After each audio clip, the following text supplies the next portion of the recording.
it's been an interesting year, and you go from a year ago promoting U2 to Dragons. Quite a difference. I mean, Dragons is a bit like we did in 2009 on Walking with Dinosaurs. So when this production came out, for sure we wanted to jump right on it, because Walking with Dinosaurs was not backed up by a movie. This is backed up by a movie, a storyline, and the guys that are doing it are going to create a great production. Yeah, U2 was a small project, but it's time to move on. It was a small project. Do you ever think that you'll have a project of the magnitude of U2 again in Montreal? I never say never. We could probably, I mean, we did it once. We've shown that we could do it.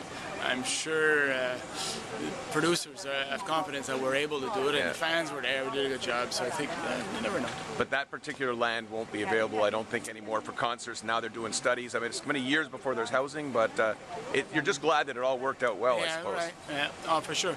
I mean, we do a lot of other things, as you know. Of course. This year, Osheaga, VMTL are going really, really well. The fans have bought into those festivals. You never know. Those festivals could hit higher levels of sales also.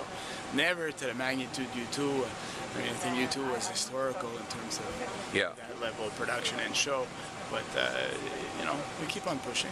You also have Wicked coming, and you proved last year with that you can expand beyond the week that we're used to having. You had a full month of The Lion King, and now you have a full month of Wicked, so that's kind of exciting. For sure.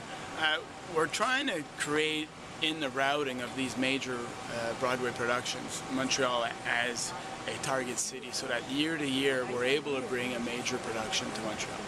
We were not able before because Place des Arts was not available.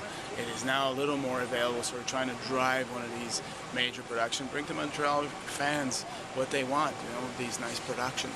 Yeah, so you figure the goal would be to maybe at least have one big one for a month and maybe a couple more during the year for like a week at a time. Right, yeah, the next level production, which are still good production, but they're just here for a week, whereas these major ones land and they, you know, the pre-production, the setup takes a week, and then we do 1 month of shows. And you must be excited in a couple of years when the Laval complex is ready. Yeah, that's a nice addition to our portfolio after the Corona and the Bell Center. And the Parc Jean Drapeau, which is also our exclusive venue, to get Laval in a market that is growing, that is young, that we know because it's so close to Montreal. Yeah. So it's going to be good. When do you believe that would be ready? I mean, I know it's end of 14, beginning of 15, but right now there's still some technicalities and some, obviously the construction has to be done, so you never know in construction. I would probably early 15. But it would really give you a lot of options with that 10,000 seats, and you could even bring Broadway plays there probably in a smaller venue. Type things. We could do a lot of stuff that we do here there also. Yes. It doesn't mean that we can start a tour here, end it over there, or do back-to-back shows here and there. Yeah. So it really works. It's part of our global picture of doing Montreal and Quebec and all the Eastern Canada. So it works for us. All right. Thank you very much for your time.